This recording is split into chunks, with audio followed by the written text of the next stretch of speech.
साथियों, वर्तमान में कई सारे राज्यों में एसआईआर की प्रक्रिया गतिमान है। ऐसे में बीएलओ द्वारा कभी मतदाता से 1 डॉक्यूमेंट मांगा जाता है, कभी 2 और कभी 3। आपने सोचा कभी ऐसा क्यों हो रहा है? और ये जो 1 जुलाई 1987 बोला गया है, ये क्यों बोला गया है? फिर 3 दिसंबर 2004 वो क्यों बोला गया है? तो ये 1987, 2004 और 1, 2, 3 डॉक्यूमेंट ऐसा क्यों है, क्या है? इस चीज़ को समझते हैं इस वीडियो में आज। इन चीज़ों को समझने से पहले सबसे मेन चीज़ है हमारा सिटीजनशिप एक्ट, आरपी एक्ट मतलब representation of the people act और एसआईआर। इनको समझना जरूरी है क्योंकि ये जो डेटें निकल के आ रही है ना, वो सब हमारा सिटीजनशिप एक्ट की देन है और जो डॉक्यूमेंट मांगे जा रहे हैं वो इसी के अकॉर्डिंग मांगे जा रहे हैं।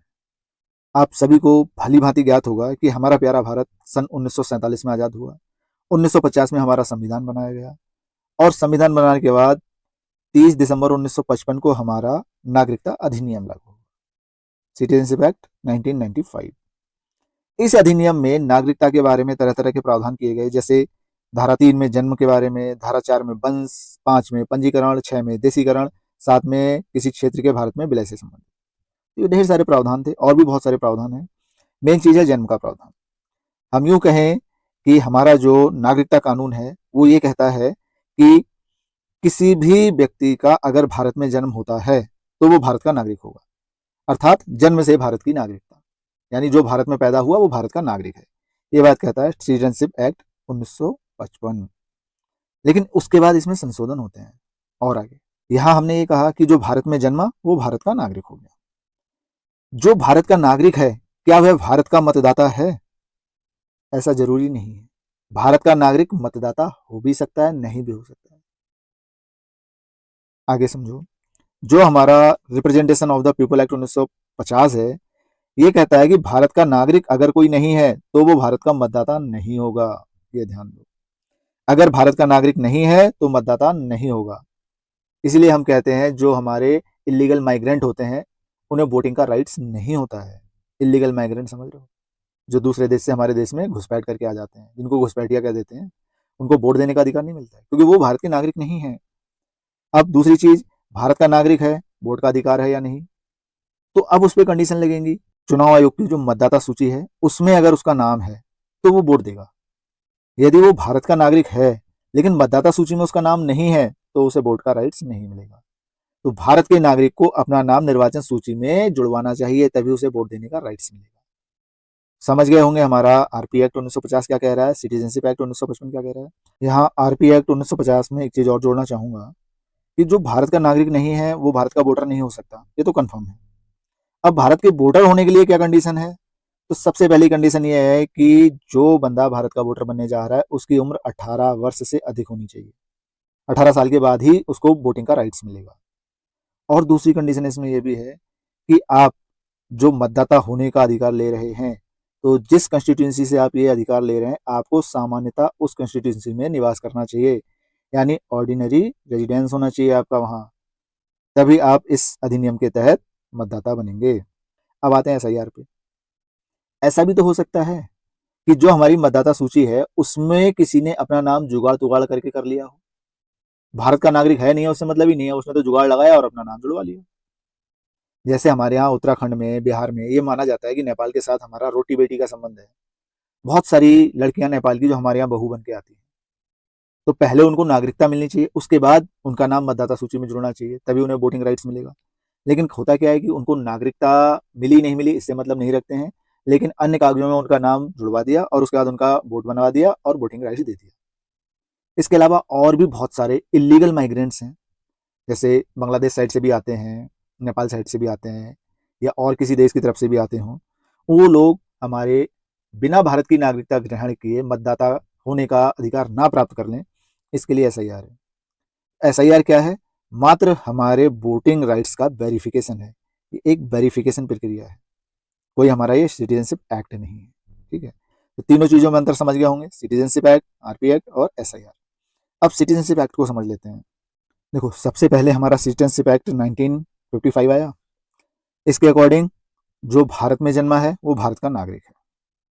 अब धीरे धीरे इलीगल माइग्रेंट की समस्या आने लगी, तो इसकी धारा 3 में थोड़ा परिवर्तन किया गया।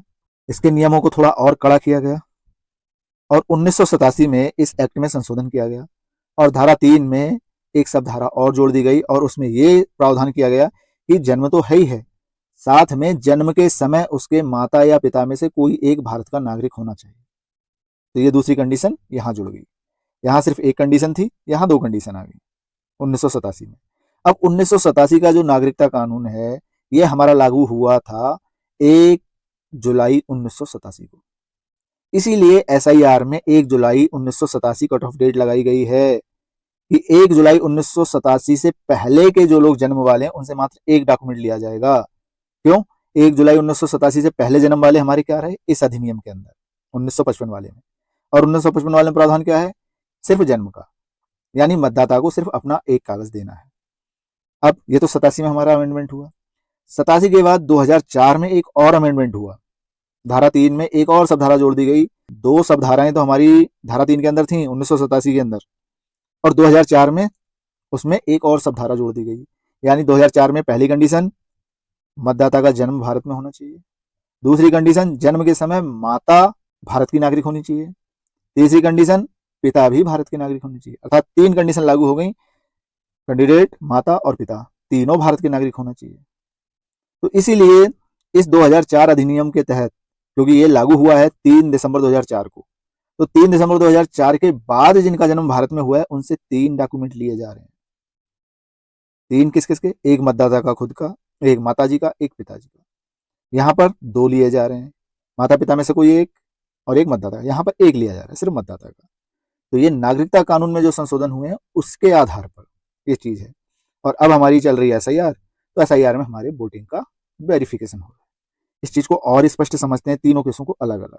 देखो पहला केस यहाँ पर है, 26 जनवरी 1950 को हमारा संविधान लागू हुआ था और 1955 में हमारा नागरिकता अधिनियम लागू हुआ। प्रावधान हमारे यहीं से तो लागू हो गए, उसके बना बाद में था। और उसके बाद उसमें अमेंडमेंट हुआ 1987 में, किस दिन? 30 जून को।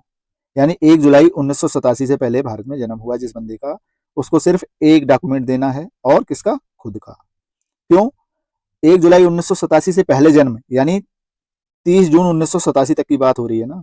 1 जुलाई से पहले यानी 30 जून तक की बात हो रही है। और उस समय तक कौन सा अधिनियम लागू था? सिटीजनशिप का 1955 वाला अधिनियम। और उसकी धारा 3 क्या कहती थी? सिर्फ भारत में जन्म होना चाहिए बंदे का, यानी जन्म के आधार पर नागरिकता। और जो भारत का नागरिक है वो भारत का मतदाता होगा, इसलिए ये भारत के मतदाता होंगे। अब जब एसआईआर हो रही है तो एसआईआर में इनसे सिर्फ एक डॉक्यूमेंट लिया जाएगा जन्म के आधार पर, और जन्म का आधार क्या बना? नागरिकता कानून का आधार।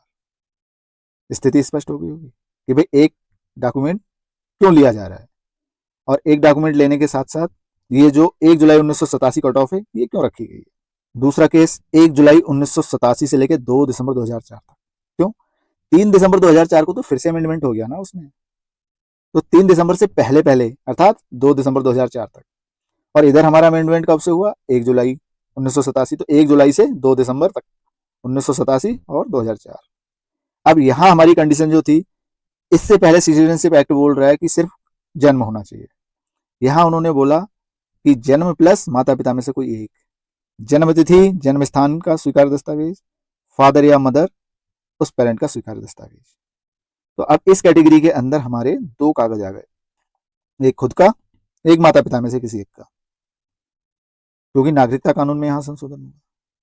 माता पिता में से कोई एक भी भारत का नागरिक होना चाहिए उस समय, इसलिए 2 डॉक्यूमेंट, एक और एक 2, यही 2 हमें एसआईआर में चाहिए।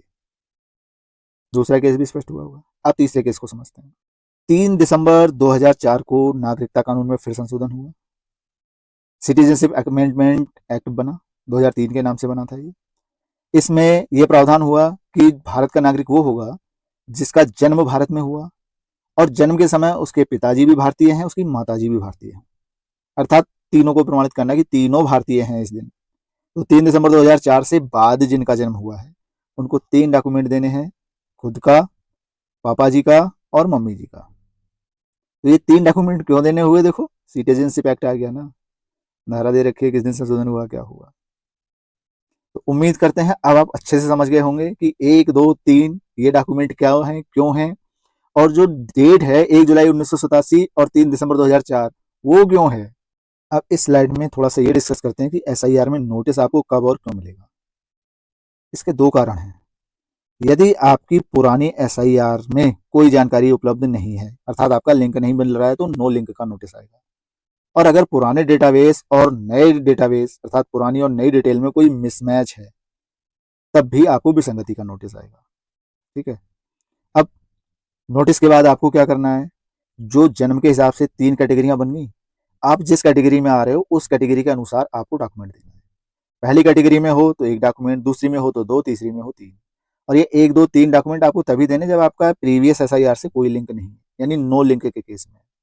अगर आपका कोई डेटा मिसमैच हो रहा है, तो आप अपना कोई भी एक डॉक्यूमेंट दे दो और साथ में आपकी पुरानी एसआईआर की कॉपी लग जाएगी। बस इतने से आपका संशोधन हो जाएगा। तो नोटिस से डरने की जरूरत नहीं है। बाकी नोटिस के ऊपर मैं कई सारे वीडियो बना चुका हूँ, आप प्ले लिस्ट में चेक कर लीजिएगा। एक बार आप सरसरी तौर पर ये स्लाइड भी देख लो, आपको क्या क्या डॉक्यूमेंट देने हैं। जो 1, 2, 3 कैटेगरी के अनुसार डॉक्यूमेंट थे ना, इन डॉक्यूमेंट्स में कोई एक देना है। 1 से लेके 11 डॉक्यूमेंट तक तो पूरी तरह से वैलिड है। ठीक है। 12वां डॉक्यूमेंट आधार है, ये कुछ कंडीशन के साथ वैलिड है। 13वां डॉक्यूमेंट सब लोगों के पास नहीं होगा, जिन राज्यों में एसआईआर कंप्लीट हो गया है उन्हीं का मिल पाएगा ये। और वीएलओ ऐप में आज ही कुछ नए अपडेट आए हैं। कुछ जगहों पे वहाँ 4 ऑप्शन आ रहे थे डॉक्यूमेंट अपलोड करने के, लेकिन अब सब जगह ये पूरे 13 के 13 डॉक्यूमेंट आ रहे हैं। आप कहीं भी कोई भी डॉक्यूमेंट इनमें से अपलोड कर सकते हैं। तो इन 13 में से कोई एक डॉक्यूमेंट आपके पास होना चाहिए। और नो लिंक का केस है तो आपकी उम्र की कैटेगरी के अनुसार 1 या 2 या 3 डॉक्यूमेंट होने चाहिए। मैंने आपको जो जानकारी दी है उसके आधिकारिक स्रोत ये हैं। मैंने भी यहाँ से ही स्टडी करके दिया है आपको सारी जानकारी को। तो आशा करता हूँ अब आपको सारी जानकारी हो गई होगी, आपके कन्फ्यूजन दूर हो गए होंगे। फिर भी अगर कहीं कोई समस्या हो तो कमेंट बॉक्स खुला है, स्वागत है आपका। बाकी वीडियो में यहाँ तक बने रहने के लिए बहुत बहुत धन्यवाद।